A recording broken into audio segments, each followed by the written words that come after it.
আসসালামু আলাইকুম ও হিন্দু ভাইদের প্রতি রইল আমার আদাব। আপনারা জানেন আজকে আমরা সংবাদ সম্মেলনে ডাক দিয়েছি, তার মূল উদ্দেশ্য হলো আমরা বৈষম্য শিকার, আমরা বিভিন্ন আমলাতান্ত্রিক বৈষম্য শিকার এবং আইনগত বৈষম্য শিকার। এই আমলাতান্ত্রিক বৈষম্য শিকার এবং আইনগত বৈষম্য শিকারের কিছু তথ্য আমি শুভেচ্ছা বক্তব্যে আপনার কাছে তুলে ধরব।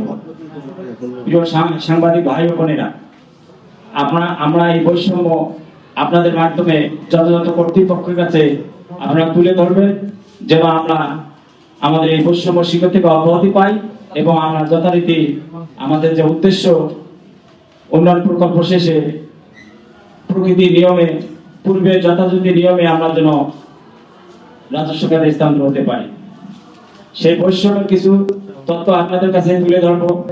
আপনারা জানেন যে প্রকল্প শেষে প্রকল্প থেকে রাজস্বতে জনগণরা কিছু মামলার মাধ্যমে চলে যায় এবং কিছু কর্তৃপক্ষ মন্ত্রণালয় এবং অধিদপ্তরের মাধ্যমে যায়, সেইখানে আমাদের বাধা। এবং এই প্রকল্প জনগণ রাজস্ব খাতে আত্মীকরণের জন্য বিভিন্ন সময় সমাজ মন্ত্রণালয়, বিভিন্ন এসআরও বা সরকার কর্তৃক প্রণীত সকল আইন বিধি ও প্রবিধান উপ আইন আদেশ বিজ্ঞপ্তি করানো হয়।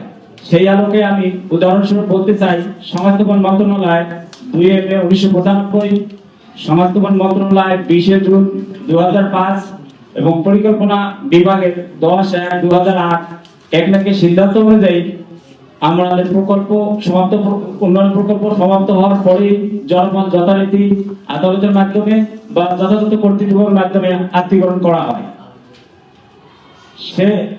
এটা প্রকৃত নিয়মে হয়ে আসছে, কিন্তু বাধা যেখানে দাঁড়াচ্ছে আপনারা জানেন 2/7/2019 মৎস্য প্রাণী সম্পদ মন্ত্রণালয় আওতায় একটি প্রকল্পে জনবলের দ্বারা 460/2017 নামক একটি কালো রায় হয়।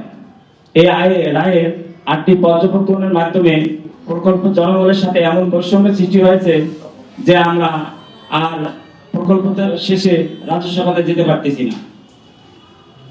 এই রায়ের পরেও আমরা আমলাতান্ত্রিক বৈষম্য সৃষ্টি হয়েছে তা আমরা পরিলক্ষিত বা আমরা দেখেছি।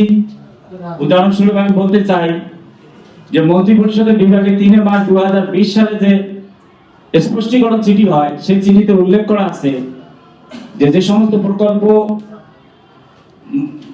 আপিল বিভাগ নিষ্পত্তি হয়েছে সে সমস্ত প্রকল্পের জনবল আইন বিচার সংসদীয় মন্ত্রণালয়ের মতামতের ভিত্তিতে আইন বাস্তবায়ন বা রায় বাস্তবায়ন করতে পারবে বা করতে হবে। আমরা সেই অনুযায়ী আইন বিচার সংসদীয় মন্ত্রণালয়ে উপস্থিত থাকার পরেও এবং আমরা পজিটিভ মতামত নেওয়ার পরেও আমরা কাঙ্ক্ষিত মাত্রা বা রিভিউতে বা রাজস্ব খাতে স্থানান্তর হতে পারিনি।